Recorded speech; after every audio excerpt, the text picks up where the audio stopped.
But to begin our discussion, it is my distinct honor to welcome His Excellency, Mr. Dennis Francis, President of the 78th UN General Assembly. Excellency, the floor is yours.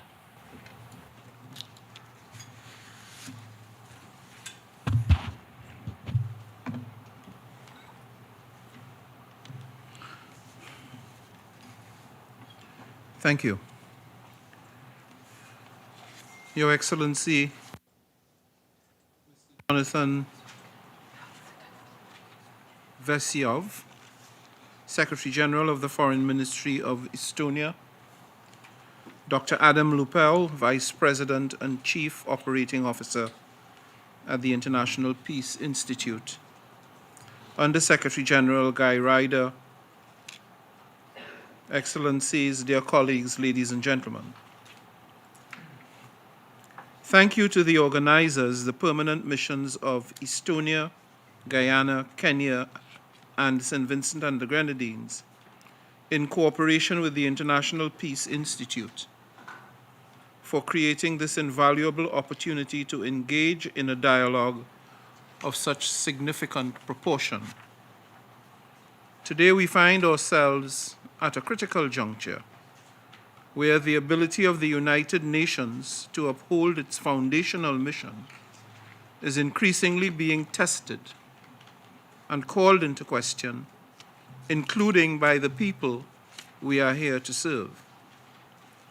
Over the past 2 years, we have witnessed a disturbing trend of disunity gripping the Security Council, the one body the entire UN membership has entrusted the primary, though not the exclusive, responsibility for the maintenance of international peace and security.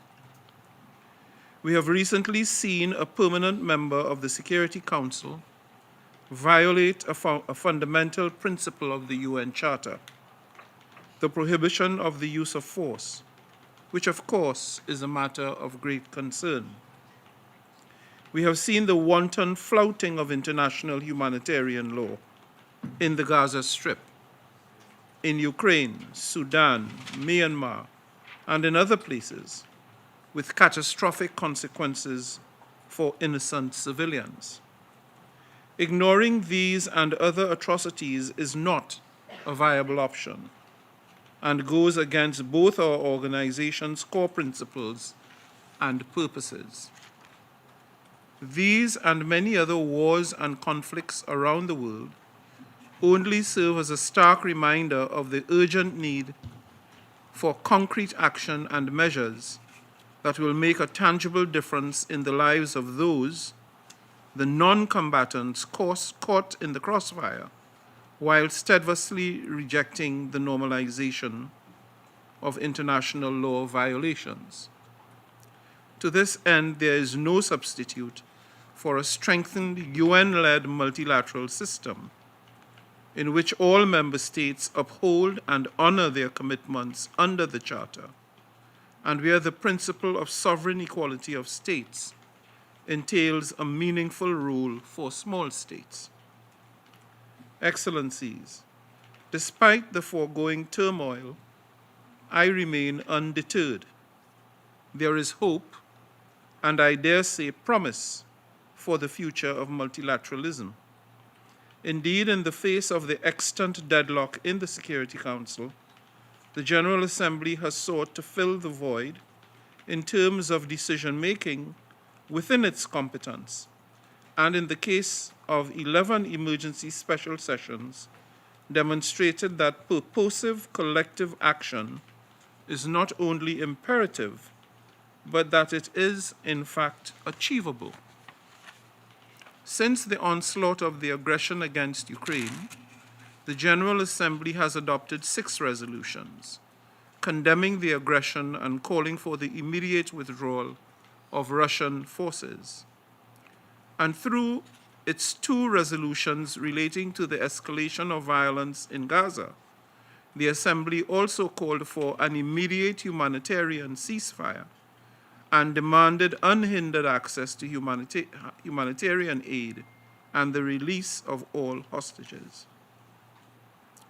Insistence on compliance with international law including the UN Charter, as well as the respective UN resolutions and the orders of international courts, is critical if we want to continue to ground our future in multilateralism and in a system of universally agreed rules of state conduct.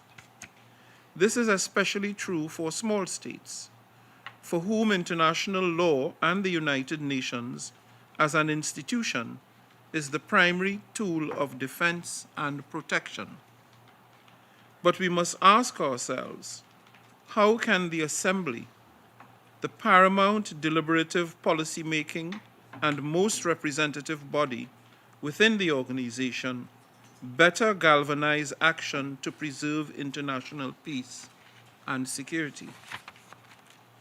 There is a strong sentiment among member states that the Assembly possesses untapped potential and should exert greater influence, that the powers and tools available to it, some of which are underutilized, while others have been overlooked entirely and should be re-examined and put to better use. While General Assembly resolutions may not be legally binding, they do represent the preponderant and well-considered view of the UN membership as a whole on a given issue, and thereby foster momentum for the Security Council to take action in a specific direction. Excellencies, distinguished delegates, let me close by emphasizing that ahead of the Summit of the Future in September, we must redouble our efforts to harness the full potential of the General Assembly in promoting and sculpting a revitalized multilateralism. That is, a UN-led multilateral system that prioritizes and cultivates solidarity and trust among member states, and that reignites the global community's faith in our institution, while according equal voice to all member states, big and small. Just as the events of nearly 8 decades ago served as catalysts for transformative change, let us seize the opportunity offered by platforms like this to reaffirm our commitment to the principles and purposes of the UN Charter.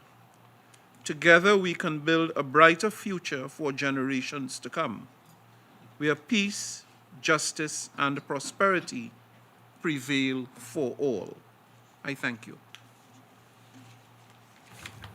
Excellent. Thank you, Excellency. Thank you for your leadership, and in particular for examples of how the GA has sought to fill the void, as you say, and can continue to meet its untapped potential.